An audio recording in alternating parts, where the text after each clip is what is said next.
सुरुवातीला आपण बाहीचं माप काढूया. त्यासाठी अर्धा इंच साईडला आरे शोधून घेऊया, अर्धा इंचांची. नंतर आपल्या मापाची जी बाही आहे तसंच सेम खाली ठेवायचं आहे. असं सगळा कपडा सरळ करून घ्यायचा आणि जेवढं माप आहे तेवढी लाईन ओढून घ्यायची, जेणेकरून आपली जेवढी स्लीवची उंची आहे तेवढीच येईल. दोन्ही साईडनं वरतून आणि खालून मोंड्यापासून पण दोन्ही साईडनं जेवढं माप आहे तेवढीच लाईन ओढून घ्यायची आहे.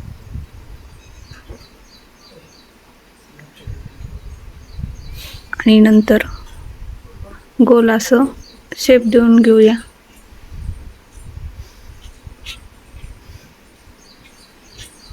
फिश कट आपण नंतर काढून घेऊ, जेणेकरून एकच साईडची बाही होणार नाही. आणि आपली बाहीचं माप झालेलं आहे, कटिंग करून घेऊ.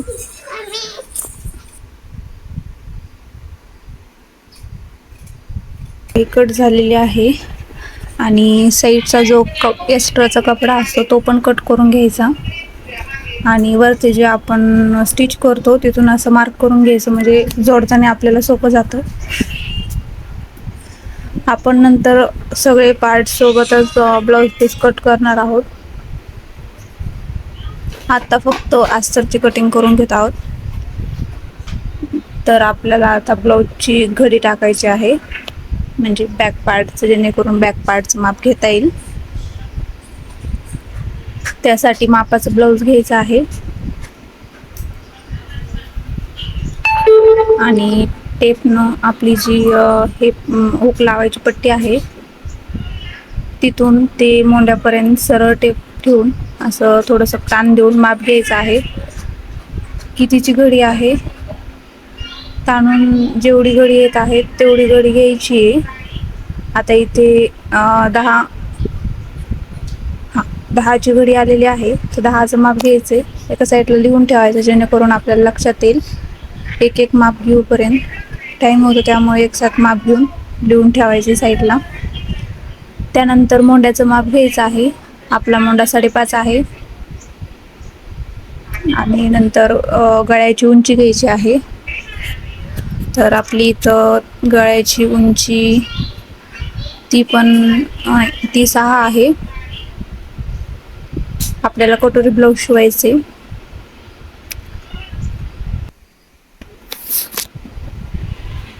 आता आपले माप सगळे काढून झालेले आहेत. तर आपली घडी 10 घ्यायची आहे आणि त्यानुसार पुढं 1.5 इंच एक्स्ट्रा मार्जिन करायचे, जेणेकरून आपल्याला फिटिंगला कमी पडणार नाही. आणि खाली एक्स्ट्रा जो कपडा आहे सरळ स्ट्रेट लाईन ओढून घ्यायची, माप आपलं तिरकं होऊ नये. आणि 1/2 इंच मार्जिन करायची आहे शिवण्यासाठी. नंतर एक्स्ट्राचा कपडा असा कट करून घ्यायचा आहे आणि त्यानंतर आपली ब्लाऊजची जी उंची आहे ती 13 आहे. 13वर स्ट्रेट मार्क करून घ्यायचा आहे दोन्ही साईडला आणि सरळ स्ट्रेट लाईन ओढून घ्यायची, म्हणजे आपल्याला मोंड्या शोल्डरचं आणि गळ्याचं माप काढता येईल. वरून 1/2 इंच एक्स्ट्रा घ्यायचं शिवण्यासाठी. तिथून खाली तसाच गळा घ्यायचा आहे. आपला गळा 8.5 आहे. 8.5वर स्ट्रेट मार्क करून असं आखून घ्यायचं आहे. त्यानंतर आपली पाठीमागची गळ्याचं जे माप आहे ते बरोबर आहे का ते पाहून घ्यायचं आहे, जेणेकरून गळा एकदम व्यवस्थित येईल मापावर. आणि नंतर असा गोलाकार देऊन घ्यायचा आहे. नंतर मोंड्याचं माप काढायचं आहे. तर आपलं मोंड्याचं माप 5.5 आहे. तशी सरळ आणि आडवी लाईन ओढून घ्यायची आणि 1 इंच मार्जिन करून असा गोलाकार देऊन घ्यायचा. हा आपला मोंड्याचा आकार आहे. आता इथून आपली फिटिंगसाठी 10 इंच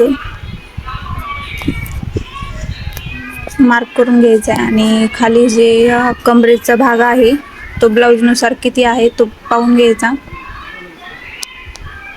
आणि स्ट्रेट लाईन ओढून घ्यायची. तर आता कमरेचा फिटिंगसाठीचा भाग आहे तिथं टक करून घ्यायचं आहे. आणि आपली जी पाठीमागाच्या पिन आहेत त्यासाठी 1 इंच सोडून द्यायचं, जेणेकरून दोन्हीकडून अर्धा अर्धा इंच माप जाईल आपलं. आणि अशी तिरकी लाईन ओढून घ्यायची आणि सर्व कट करून घ्यायचे.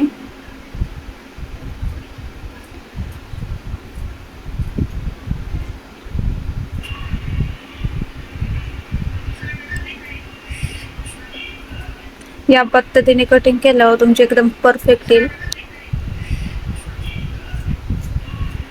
म्हणजे जास्त एक्स्ट्रा आपला कपडा पण जाणार नाही, अस्तरचा कपडा पण उरतो आणि परफेक्ट कटिंग पण होते. म्हणजे एकदम सोप्या पद्धतीचं माप आहे.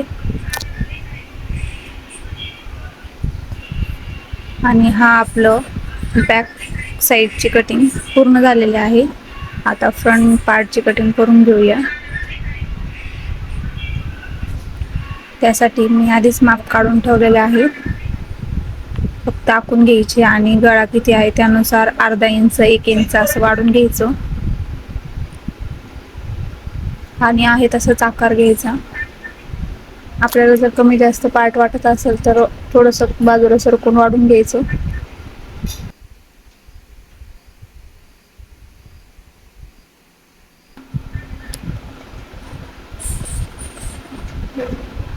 आणि आहे तसं माप काढून घ्यायचे.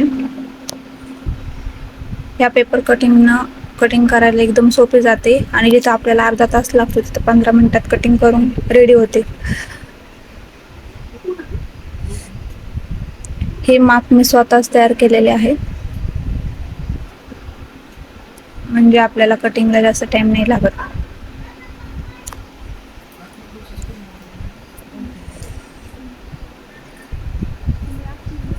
नंतर याची परफेक्ट कटिंग करून घ्यायची.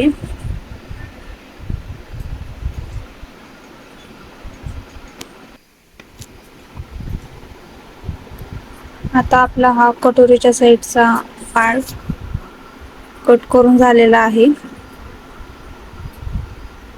पाठीमागच्या भागापेक्षा पुढचा मुंड्याचा भाग थोडासा कमी घ्यायचा, म्हणजे फिटिंग आपली एकदम व्यवस्थित येते, जेणेकरून पुढे असा घोळ येणार नाही. आता फ्रंट पार्ट कट झालेला आहे. एक्स्ट्राचा भाग असा कट करून घ्यायचा जर राहिला असेल तर. आता याच मापानुसार आपल्याला कटोरी कट करायची आहे. त्याचं पण माप मी ऑलरेडी रेडी करून घेतलेलं आहे. आता हे शिवल्यानंतर ती कटोरी एकदम परफेक्ट बसते, त्यामुळे कटोरीचा भाग थोडासा एक्स्ट्रा घ्यावा लागतो. आता इथं कटोरी बसणार नाहीये, त्यामुळे आपण इथे क्रॉसपट्टी काढून घेऊया. क्रॉसपट्टी थोडी लहान आहे, त्यामुळे अर्धा इंच वाढून घ्यायची. इथे बसणार नाहीये.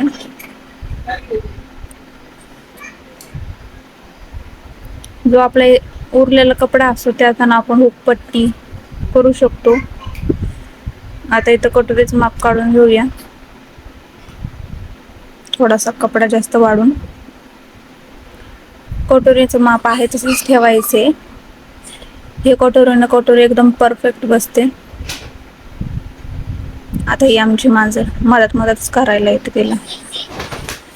कटिंगला बसले की मदतच येते. ते जाऊ दे. जशी आहे तशी आखून घेऊया कटोरी. हा पुढचा गळा. या कटोरीचं माप इतकं भारी आहे ना की कटोरी एकदम भारी बसते, म्हणजे कस्टमरची कुठलीच तक्रार येत नाही. आता आपलं माप पाहून घ्यायचंय. एक्स्ट्राचा असला तर कट करून घ्यायचा आहे भाग, जेणेकरून फिटिंगला आपल्याला त्रास होणार नाही. आता एवढा कपडा आपला एक्स्ट्रा आहे, तो या पद्धतीने कट करून घ्यायचा आहे, म्हणजे कटोरी एकदम परफेक्ट शिवताना आपल्याला स्टिच करता येईल. आणि जे आपले पुढचे टक पॉइंट आहेत ते नंतर व्यवस्थित करून घ्यायचे. आता कटोरी थोडी मोठी आहे तर एक्स्ट्रा मार्जिन करून घ्यायची आहे त्याच्यासाठी.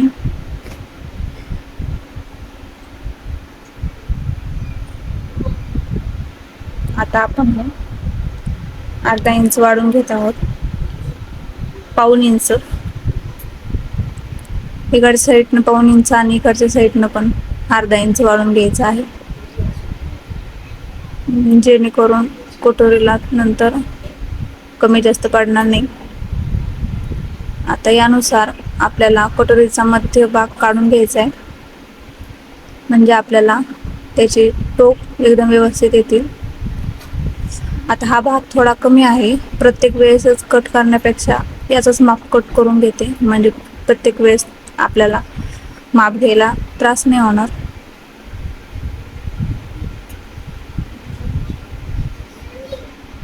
आता हा भाग आखून घ्यायचा आहे, जेणेकरून शिवताना आपल्याला पटकन होईल.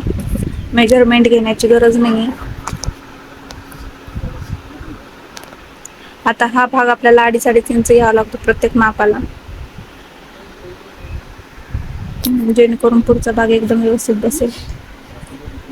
आता ही आपली कटोरी रेडी झालेली आहे. थोडासा हलक्या हाताने परत शेप देऊन घेऊन या आणि कटिंग करून घेऊया.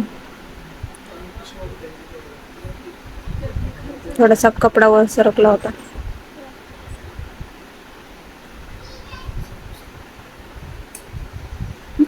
तो अस्तर आहे ना, फॅनमुळे थोडासा वर खाली होतोय. तुम्हाला पण अशी पेपर कटिंग पाहिजे असेल तर नक्की मेसेज करा, तुम्हाला पण मिळून जाईल. या पद्धतीने तुम्ही जर कटिंग करून घेतली तर तुम्हाला एकदम सोपं पडेल.